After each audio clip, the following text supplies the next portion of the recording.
Hi. Hello. నమస్తే. అందరెలా ఉన్నారు?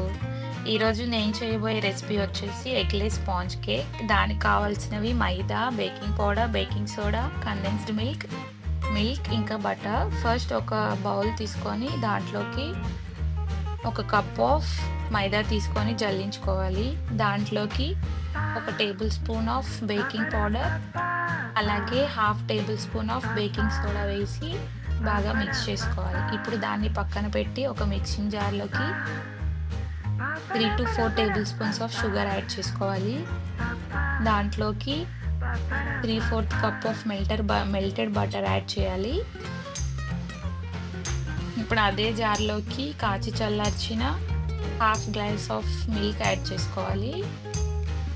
ఇప్పుడు దాన్ని కొంచెం కొంచెంగా బ్లెండ్ చేస్తూ, బ్లెండ్ చేస్తూ ఉండాలి. అలా చేయడం వల్ల మనకి క్రీమీ కన్సిస్టెన్సీ అనేది మంచిగా వస్తుంది.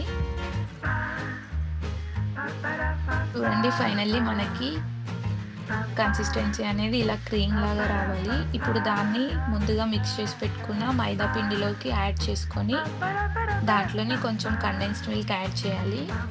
అది యాడ్ చేశాక ఒకటే డైరెక్షన్‌లో తిప్పుతూ ఉండాలి. ఇలా తిప్పుతున్నప్పుడు ఒకవేళ మీకు గట్టిగా గనుక అనిపిస్తే కాచి చల్లార్చిన పాలు కొద్ది కొద్దిగా యాడ్ చేసుకుంటూ మిక్స్ చేయాలి. ఇలా బాగా మిక్స్ చేస్తూనే ఉండాలి. కొంచెం కొంచెంగా మిల్క్ యాడ్ చేస్తూ.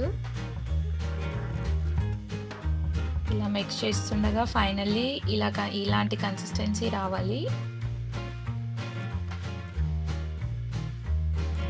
ఇలా రిబ్బన్ కన్సిస్టెన్సీ వచ్చాక దాన్ని మంచిగా మిక్స్ చేసి పక్కన పెట్టాలి.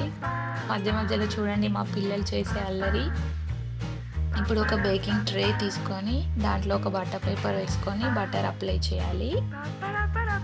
ఇలా అప్లై చేసిన దాంట్లోకి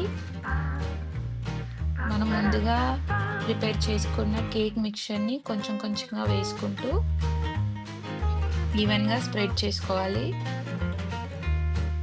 దాన్ని మనం ఒక స్పూన్‌తో కానీ, స్పాచులాతో కానీ ఇలా ఈవెన్‌గా స్ప్రెడ్ చేసుకోవాలి. ఇలా ప్రాపర్‌గా స్ప్రెడ్ చేసుకున్న తర్వాత ఒక 2-3 టైమ్స్ ట్యాప్ చేసుకోవాలి. ముందుగానే మనం ఓవెన్‌ని ప్రీహీట్ చేసి పెట్టుకోవాలి. ఇలా ప్రీహీట్ చేసి పెట్టుకున్న ఓవెన్‌లో 180 డిగ్రీస్ టెంపరేచర్ దగ్గర 15 మినిట్స్ అలా బేక్ చేస్తే సరిపోతుంది. ఇప్పుడు ఓవెన్ ఓపెన్ చేసి అందులో ఈ ట్రే పెట్టేసేద్దాం. ఇప్పుడు 15 మినిట్స్ తర్వాత చూద్దాం కేక్ ఎలా వచ్చిందో. నేను అనుకున్నంత ఫ్లఫీగా మాత్రం రాలేదు. ఇప్పుడు దీన్ని మనం రివర్స్‌లో వేసుకోవాలి. వేసుకున్నాక బటర్ పేపర్ తీసేసి కట్ చేసుకోవాలి. టేస్ట్ మాత్రం బానే ఉండే, బట్ ఫ్లఫీనెస్ అనేది రాలేదు. సో నెక్స్ట్ టైం బాగా చేయడానికి ట్రై చేయాలి. Please do like, share and subscribe our channel. Thank you.